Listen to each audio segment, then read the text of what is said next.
everybody in the B1 Plus Friday class. I hope you guys are doing really well. I've not really heard from any of you. I've heard only from 2 of you, and we're 8 or 9 kids in the class. So you need to give me your homework from the last class before Friday, okay? We're doing these videos because we don't have school right now, and you need to be doing the videos as well so you don't fall behind, okay? Because when we come back to class, whenever that's going to be, you're not going to have any idea what we've done, and the other students are going to be way ahead of you. So can you please have a look at the video that we did together last Friday? It's clearly marked on YouTube. Go to my playlist and have a look at Maggie, and it says B1 Plus Friday class week 1. Okay, so this is the week 2 class, and we're going to be doing something different. We're going to be on pages 97, this page, and 98, this page. So you need to get out your notebook and your book and turn to the correct pages, okay? In the last class, we were talking about conditionals, okay?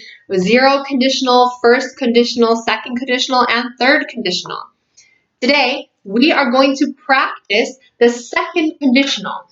So in your notebook, you need to write the sentence, not just the answer, the whole sentence to the following question, okay? You have 5 questions here, okay? And you need to write the answers. So pause the video and answer these questions in your notebook. Number 1 says, if you won the lottery, what would you do? 2, if you had a driving license, where would you go? Number 3, if you could speak 5 languages, which would you like to speak? 4, if you were a celebrity, who would you be? And number 5, if you could have one wish, what would you wish for? You need to write the answers to these in your notebook, okay? This is homework. You need to send this to me as well, okay? You can just take a photo and send it to the WhatsApp group, or you can send it to my email, which is on the website for the English school, okay? So please open your books and go to page 97, this page, okay? You have 4 different photos here. What can you see in these photos? What's the first one? What's the second one? What's the third? And what's the fourth? You have some words here. Match 4 of these words to 4 of these photos, okay? Can you pause the video and match 4 words to their correct picture? Okay, so here, block of flats is not an option. We live in a block of flats. In Lugo, you have lots of different people living in the same building, apartment buildings or blocks of flats, and none of these are blocks of flats. Caravan. A caravan is like a camper. You can either put it on the back of your car and go on holiday, or it's connected and you drive inside the camper or the caravan. None of these are a caravan. A castle. None of these are a castle. Wait a second. Maybe I made a mistake. This could be a caravan, but I don't think so. It doesn't look like one. Doesn't look like one. Let's just continue. A castle, no. A houseboat is letter B. Okay, some people live in houseboats, which is cool. A hut. This could be a hut, but actually now that I think about it, I think it's a caravan, but it's like a stationary caravan. It doesn't look like it's gonna go anywhere soon. An igloo, that's this. A lighthouse is this. A palace, no. A tent, no. And a villa, no. Okay, so which one of these places here or in the options have you stayed in? Have you stayed in any of these places before? And if you haven't, which one would you like to stay in? You don't need to write this down, just think about it. Okay, now you are going to listen to a teenager describing their ideal personal space in number 3. Which of these items does she mention? Okay, so you have different items here, and which items does the teenager mention?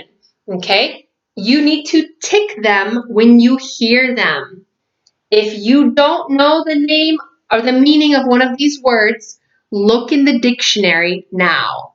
Okay, so pause the video, look in the dictionary for any words you don't understand, then unpause the video and listen to the teenager. Okay, so I assume you've finished now. I'm going to read what the teenager says. Okay, so it says, well, what I want to do, and don't laugh, is to turn our garden hut into my own private den, so to speak. My parents have said they don't really need it for storage space, so that's fab. In other words, it would be a place for me and my friends to hang out and no one else. And I've drawn up some plans. So briefly, this is what I imagine. First of all, I'd tidy it up, get rid of the spiders, eek, and paint it. Hopefully my friends will help me with that. And I don't think the limited space inside will feel cramped once all the rubbish is gone. I am hoping that it will seem quite roomy. Then I'd start to make it mine. I'd put up some of my favorite posters on the walls, I'd hang some cool curtains at the windows, and I'd find an old bench to put outside so I could sit there and watch the sunset. To sleep on, all I want is a mattress on the floor, covered with loads of blankets. Oh yes, and I wouldn't mind a fluffy rug as well for the floor. I'd put my favorite collection of comic book figures in a little cabinet, or maybe on a shelf, and then I'd really feel at home. Too much stuff would make it look messy, and I really want to keep it looking neat. I'm dying to get started, so watch this space for any updates on my progress. Okay, so what did she mention? What do you guys think? Can you tick them? Okay, if you need to, go back and listen and tick. Okay, so what we're going to do is practice some synonyms and antonyms. To avoid repeating the same word in your speaking and writing, you can often use a synonym, a word or phrase with a similar meaning, or an antonym, a word or phrase with the opposite meaning. For example, I don't think the limited space inside will feel cramped once all the rubbish has gone. I'm hoping that it will seem quite roomy. Okay? So instead of using the same sentences, again and again and again, the same vocabulary, use different vocabulary. It's very important. Okay? Look at number 4. Read the vocabulary box and complete the table with these synonyms and antonyms here. Can you pause the video and do number 4, and then we'll do it together on the board. Okay? So now I assume that you have finished. Have a look at the synonyms and antonyms. So we have, for example, roomy, tidy, enormous. Okay? And you have synonyms and antonyms. Okay? What did you guys say for roomy? A synonym of roomy is spacious. Okay? An antonym of roomy is cramped. Tidy. A synonym of tidy is neat. An antonym of tidy is messy. Enormous. A synonym of enormous is massive. And an antonym of enormous is tiny. Okay? So, have a look. These are the answers for number 4. Okay? Have a look at number 5. And I want you guys to do this together with me. Okay? Work in pairs and discuss the meaning of the phrasal verbs in bold. Can you think of another way to say the same by replacing the phrasal verbs with other words? So, Number 1, how often do you hang up your clothes? Hang up your clothes is when you wash your clothes and your clothes are wet and you need to hang them up so they dry. Number 2, what sort of thing do you like to put up on the walls in your bedroom? So for example, in the walls in my living room or any room, I put up this. I put this up, this board up. I put up pictures, for example. Okay, what do you put up? Do you put up posters? Number 3, do you clean and tidy up every day? Tidy up is organize your room. Number 4, do your parents have to ask you to clear up your mess, and how often? So clear up is like maybe after you've done a project or your homework. Do you leave everything on the table in a big mess, or do you put it back in its original place? Number 5, what do you need to sort out in your room at the moment? Sort out is like fix, organize, put in its proper place. And 6, do you usually put away your things or do you leave them on the floor? Put away, again, put them in the proper place, okay? Can you guys please do number 5 and answer these questions in your notebook for homework, okay? When you finish this, go to page 98, sorry, not 60, 98, this part, okay? When you finish with the homework on the other page, go to the listening part, okay? So what we're going to do is number 1. Okay, number 1 is homework as well. You write this in your notebook and you show me. Work in pairs and discuss the questions. What can we learn from visiting other countries? How important is it to know the language of the country you're visiting? What if your family decided to move to a foreign country for a while? Do you think you would find it difficult, and why? These questions, you need to answer them in your notebook and send them to me for homework. Okay? So have a look at number 2. Okay? Number 2 here. Match the words and phrases with the correct meaning. So you have 4 definitions, and I want you to pause the video and put these words with the correct definition. After, I will tell you the word. Okay? So I assume you finished. Now we're going to do it together. Number 1, being able to speak a foreign language extremely well. This is fluent, the second word, fluent. Number 2, a short phrase that expresses a person, family, or institution's belief about how to behave. This is motto. This is the last word, motto or motto. Number 3, make it easier to talk to new people. Break the ice. This is the first, okay? And 4, a communication problem caused by not knowing a language. This is the third word. It's language barrier. Okay, guys? Now what we're going to do is we're going to practice our listening. So get ready in your notebooks to do the listening. You need to listen to only one for the practice, okay? Only one of 5 students talking about his experience of learning a language. Did he manage to learn the language easily? Note down words that give you the answer. So I am going to read only one student's experience with learning a language. Did he manage to learn the language easily or not? Can you note down any words that help you hear the answer? Okay, so I'm going to read it. Let's see. Okay, are you ready, guys? So, sorry, I thought it was the right page. Okay. Number 1, speaker 1. My father got a job abroad when I was 10, and the whole family moved with him for a couple of years. It was scary, and I really missed my best friends at school. Still, looking back, I suppose we all settled down quite fast into our new environment. Of course, things were kind of difficult at first because of the language barrier. The local language was Spanish, and I only spoke English, and some lessons were a bit tricky. After only a short time, though, both my brother and I were quite fluent, and things got back to normal. If only I could still speak Spanish as well now. Okay, so Did this speaker learn the language easily? If you need to, go back and have a listen. Okay? So, he didn't learn the language easily. It was tricky. You saw the words. Here, I'll show you what the audio script says.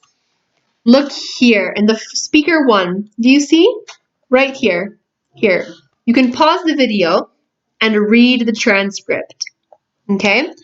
That he didn't find it easy to learn Spanish. He found it tricky. There was a language barrier. Let's see. It was scary, things like that. So he didn't find it easy to learn that language at first. Okay? Now, what we're going to do is we're going to do the actual listening exercise. So, what I'd like you guys to do is to listen to number 5. Okay? Have a look at number 5. Okay? You need to listen to all 5 students talking about difficult situations. Match the speakers 1 to 5 with what they say. There are 3 extra letters you don't need. So, the first thing you need to do is read the experiences and underline important words. Pause the video now and underline important words. Now that you're finished, you're going to listen to the whole listening, speakers 1, 2, 3, 4, and 5, and you need to write the letter next to the correct speaker. So when it says speaker 1, 2, 3, 4, 5, you write one of these letters. But be careful, there are 8 letters and there are only 5 speakers. So there are 3 extra ones you don't need. Okay? So are you ready? I'm going to start now. Okay? Speaker 1 again. My father got a job abroad when I was 10. And the whole family moved with him for a couple of years. It was scary, and I really missed my best friends at school. Still, looking back, I suppose we all settled down quite fast into our new environment. Of course, things were kind of difficult at first because of the language barrier. The local language was Spanish, and I only spoke English, and some lessons were a bit tricky. After only a short time, though, both my brother and I were quite fluent, and things got back to normal. If only I could still speak Spanish as well now. Speaker 2. I was 15 when I first traveled abroad without my parents. I went with a friend to stay with our e-pals in Germany. We had a good time, and generally my 3 years of German at school were enough for basic communication. Once, however, Eva seemed upset about something and I just couldn't find the right words to make her feel better. I wish German was an easier language to learn. Anyway, apart from that, as teenagers, we all enjoyed similar things.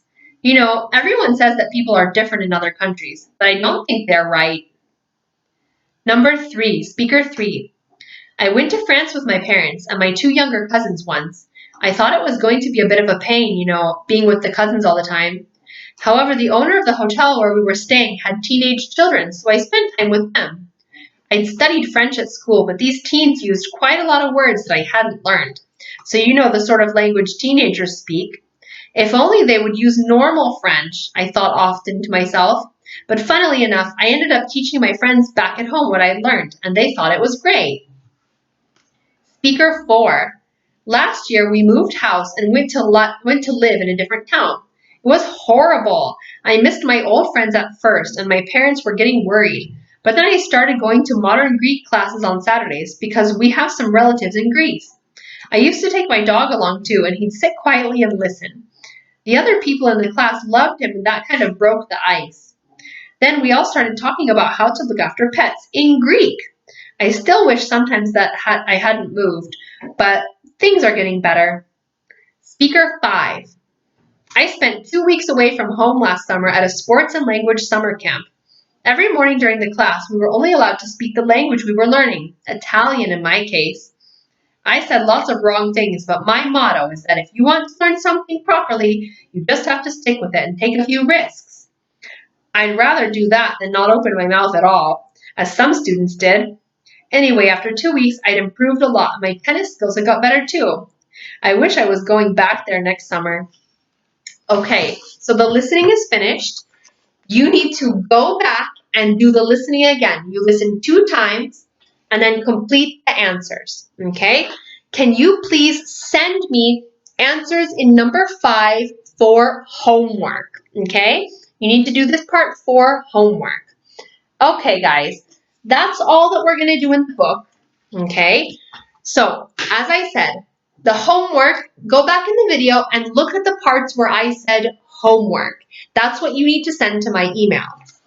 The last thing is, for the people who want to do the B1 exam, there's still going to be a B1 exam, probably not in June or in the summer, but it's going to happen eventually, probably in autumn or around the winter time, okay? You need to do some exercises. I'm going to show you the exercise on the screen and you need to complete it.